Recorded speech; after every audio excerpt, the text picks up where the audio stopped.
তালগাছের ভূত। এক ছিল ছোট্ট গ্রাম, নাম তার সোনারপুর। সেই গ্রামের এক্কেবারে শেষ প্রান্তে একটা মস্ত বড় দিঘির পাড়ে দাঁড়িয়েছিল এক বিশাল তাল গাছ। গাছটা এত লম্বা ছিল যে মেঘেরা যেন মাথায় হাত বুলিয়ে যেত।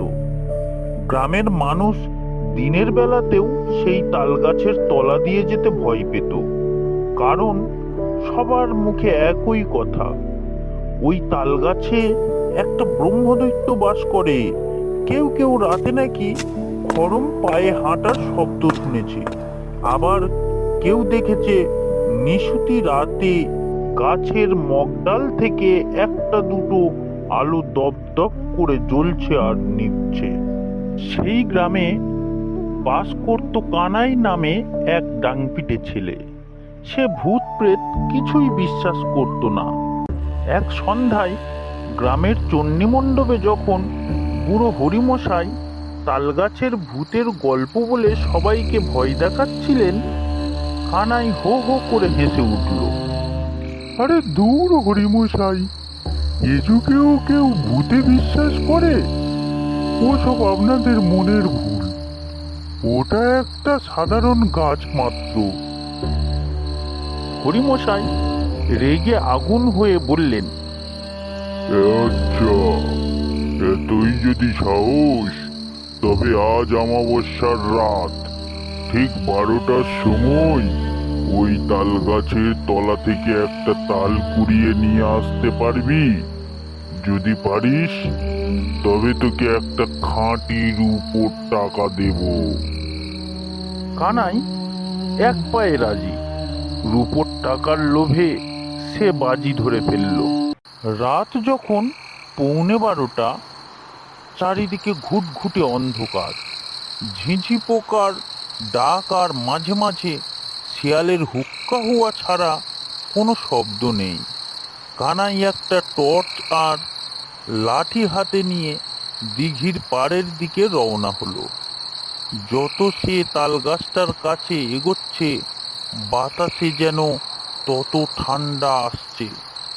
তালগাছের পাতাগুলো বাতাসে এক অদ্ভুত খড়খড় শব্দ করছিল, যেন কেউ ফিস ফিস করে কথা বলছে। ঠিক রাত 12টা বাজল। কানাই গাছের তলায় পৌঁছে টর্চের আলো ফেলে চারপাশটা কেমন যেন থমথমে। হঠাৎ উপর থেকে একটা ভারী জিনিস ধপাস করে পড়ল ঠিক কানাইয়ের পায়ের কাছে। একটা মস্ত বড় পাকা তাল। কানাই মনে মনে ভাবল, বাহ, আমার তো কষ্ট করে গাছে উঠতে হলো না, বাজি তো আমি জিতেই গেছি। সে যেই না তালটা কুড়াতে যাবে, অমনি এক অদ্ভুত কাণ্ড ঘটল। তালটা নিজে থেকেই গড়িয়ে একটু দূরে চলে গেল। কানাই অবাক হয়ে এগোলো। তালটা আরো দূরে সরে গেল। কানাই টর্চের আলোটার ওপর দিকে তুলল, আর তাতেই তার রক্তের গতি যেন থমকে গেল। গাছের মগডালে বসে আছে এক বিশাল আকৃতির মূর্তি, পরনে ধুতি আর মুখে এক গাল লম্বা দাড়ি, কিন্তু তার পা দুটো মাটিতে ঠেকেনি, শূন্যে ঝুলছে। আর সবচেয়ে ভয়ানক ব্যাপার হলো তার চোখ দুটো জ্বলন্ত কয়লার মতো লাল। সেই মূর্তি গম্ভীর গলায় ফিসফিস করে বলে উঠল, কানাই, অন্যের জিনিসে হাত দিতে নেই। কানাইয়ের বুকের ভেতর তখন দুরু দুরু কম্পন, কিন্তু সে সহজে হার মানার পাত্র নয়। সে বুঝতে পারল ভয় পেলেই বিপদ। সে হাত জোর করে বলল, প্রণাম ঠাকুর মশাই, আমি চোর নই। আমি শুধু হরিমশাইয়ের সাথে বাজি ধরে এখানে এসেছি। আপনি যদি আমার এই তালটা নিয়ে যেতে দেন, তবে আমি প্রমাণ করতে পারবো যে আপনি আছেন। আর কাল থেকে গ্রামের কেউ আপনার গাছে ঢিল মারবে না।